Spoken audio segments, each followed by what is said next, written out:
In 1850, the lifestyle of slavery was whispered in the southern states of the United States, but in most of northern states, slavery was illegal. At time, the United States did not have all 50 states yet. As the country expanded, the government had to make a decision about slavery. The compromise before the Civil War was to prevent far territorial expansion of slavery and to prevent the country from falling apart. There have been many compromises tried in the past, but today I'm going to talk about the Compromise of 1850. There were 5 separate bills that made up the Compromise of 1850, which was created with the hope of preventing a war and preventing Southern secession. Of all the bills, the Fugitive Slave Act was the most controversial. It required citizens to assist in the recovery of fugitive slaves. It denied a fugitive's right to a jury trial. This law made ordinary citizens into ruthless bounty hunters. It also turned ordinary citizens into criminals if they did not turn in the fugitive slaves. In the South, states were angry at the North free states because they were not following Article 4 of the Constitution called the Fugitive Slave Clause.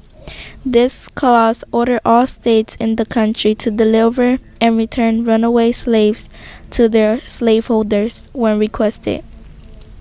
Northern states were not complying with the clause, and the Underground Railroad was alive and well in the North.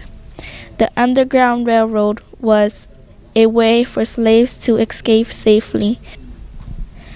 When slaves ran away, they would go from home to home, owned by the people who were against slavery. This process continued until the slave reached a free northern state. The Fugitive Slave Act of 1850 was stated that if anyone was caught helping slaves escape the South, they would go to jail for 6 months, and anyone helping, giving them food or shelter, will get a fine of $1,000. The Fugitive Slave Act was part of a compromise that was supposed to end conflict, but instead it was a major cause of the Civil War. When the South found out about the Underground Railroad, they were furious about losing their money and their slaves. The South did not like that people on the Underground Railroad and the others in the North were not following the compromise. Even though free northern states did not like the Fugitive Slave Act, they also gained certain aspects for the Compromise of 1850.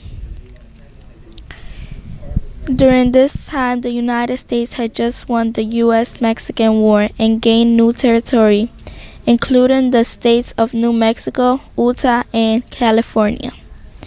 Under a treaty of Guadalupe Hidalgo, but it was unclear whether or not these states would become free or slave states. As new states became part of the country, the government had to keep a balance between slave and free states in order to keep peace. One of the major wins for the North was the state of California being declared as a free state. This gave the free states an advantage because they now had more senators than the slave-holding states of the South. Meanwhile, in the new territories of Utah and New Mexico, under the Compromise of 1850, they were allowed to vote on whether or not to be a free state or slave state. This is called popular sovereignty, which meant the people in the state could vote on this issue. The reason for allowing the people to decide was because the government knew the conditions slaves lived in, and they knew the citizens were either firmly against slavery or firmly in support of slavery.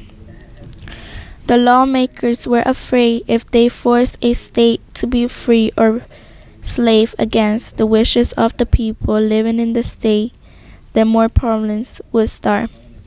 Another part of the Compromise of 1850 was Congress abolished the slave trade in the District of Columbia. In the District of Columbia in the 1800s, enslaved people lived and worked in the national capital. They were considered to be property just like land or buildings were property. Slaves couldn't own a property themselves. After the compromise, slavery still was active in D.C., but Congress ended trade of slaves. The person who was a big part of the compromise was Henry Clay. Henry Clay was an American lawyer, planter, and statesman who had represented Kentucky in both of the United States Senate and the House of Representatives.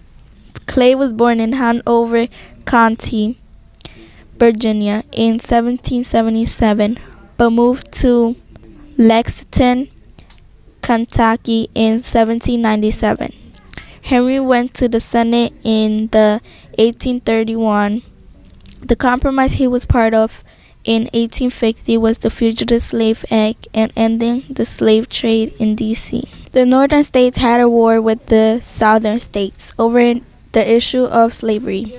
The difference between the northern and south was that the original population of the north had contrasting values and visions. The northern colonies were mainly for the reason of religious and political freedom. The southern colonies were settled mainly for economic gain. The states were admitted enslaved and free pairs to keep the balance in the Senate.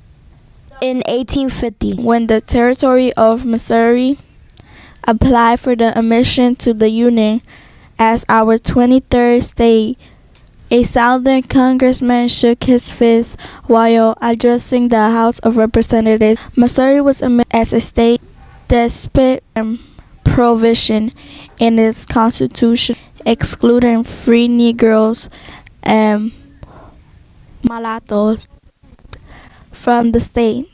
They had put Negroes in jail. People and families have been sad when they have been put to jail. The previous attempt at keeping sectional balance and maintaining peace and the Union was in the 1820 Missouri Compromise. In the year leading up to the Missouri Compromise of 1820, tensions began to rise between pro-slavery and anti-slavery within the U.S. Congress and across the country. The Compromise of 1850 was promoted by the acquired new territory, the Mexican-American War, and the application of California as a free state. They reached a boiling point after Missouri's 1819 request for admission to the Union as a slave state, which threatened to upset the delicate balance between slave states and free states. To keep the peace, the Congress urged a state two-part compromise, granting Missouri's request but also admitting Maine as a free state. It also passed an amendment that drew an imaginary line across the former Louisiana Territory, establishing a boundary between free and slave regions that remained the law of the land until it was Kansas-Nebraska Act of 1854. Even though the Civil War was a horrible and painful war, I think it was a good act because people experienced freedom. The Compromise of 1850 was a set of laws passed dealing with the debatable issue of slavery for several years. This is a little about why the compromise fell. It couldn't have been prevented.